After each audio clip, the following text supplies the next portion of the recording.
John Ulzheimer is known as one of our nation's most recognized credit experts. Having worked for 28 years in the credit industry, John has become one of the most prolific speakers about credit and the go-to authority on answers to credit-related questions. Credit Countdown with John Ulzheimer. Hello, this is John Ulzheimer. I am a consumer credit expert.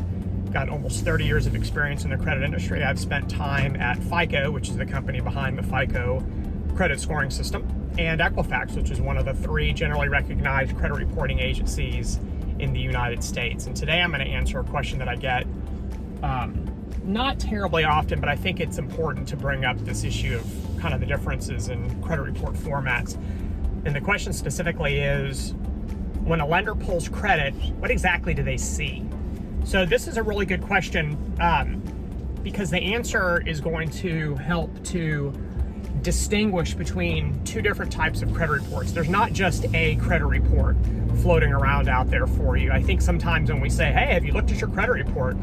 We tend to suggest in our language when we're discussing this that you have a single credit report from each of the three credit bureaus. We also make the same mistake with credit scores. Hey, what's your credit score? You've got hundreds of credit scores.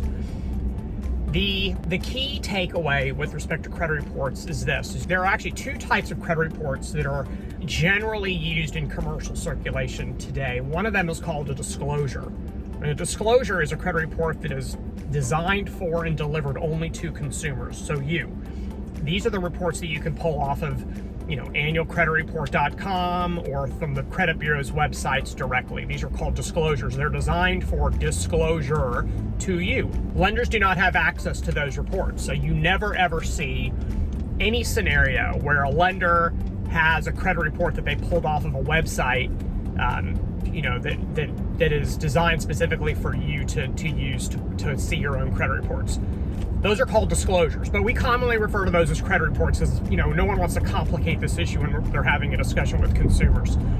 The other type of credit report is what I'm going to call the authentic credit report. And this is the report that is used by lenders to make decisions about your applications. These are the ones that the credit bureaus send directly to lenders, or users, I guess is a better way, because more than lenders are looking at credit reports, insurance companies, collection agencies. So there's a variety of organizations that have access to your credit reports and use them. So we're going to call those authentic credit reports. You do not have access to those. You cannot go to any website and pull the same credit report that a lender pulls when you submit some sort of an application for credit. So now we know we have two different reports. We have the disclosure and we have the authentic credit report.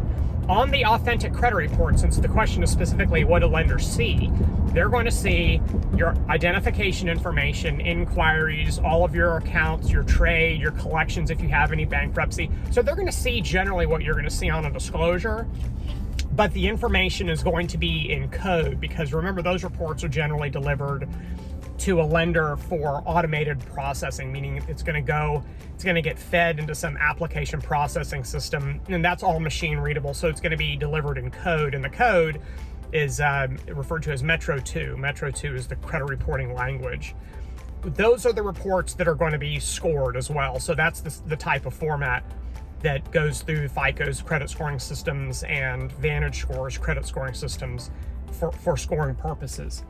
Consumers, while they have access to their credit scores, do not have access to the scores directly from the bureaus vis-a-vis based on the reports that the lenders use. So meaning that when a lender furnishes or sends information to the credit reporting agencies, that information just goes into the credit bureau's credit file systems. It doesn't actually go onto a report somewhere. The credit bureaus don't maintain a report for you, like if you think of a manila folder in a filing drawer somewhere with a report in it.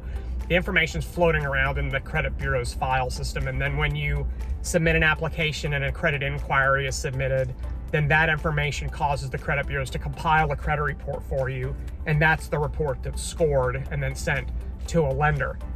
When you ask for a copy of your own credit report and score, depending on where you're getting the score, a lot of times those scores have already been calculated and they're just being repurposed for disclosure to the consumer. So the scores you're getting off of various websites, the scores that are being given to you by lenders as part of your statement.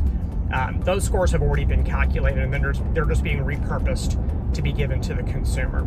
So that, I think the key takeaway here, to not complicate the issue, is that the reports that you're pulling off of websites, even though they do contain a lot or most of the report information that lenders use, they're definitely not the same. And it's important also to realize that lenders don't send information to those particular reports. Lenders just send information to the bureaus, and the bureaus choose to do with it what they choose to do with it. Hopefully that clears up some confusion with respect to this issue of disclosures versus authentic credit reports. So if you have any questions, drop them in the comment section below, and I'll do my best to get to them. Thanks a lot for watching. Have a great rest of your day.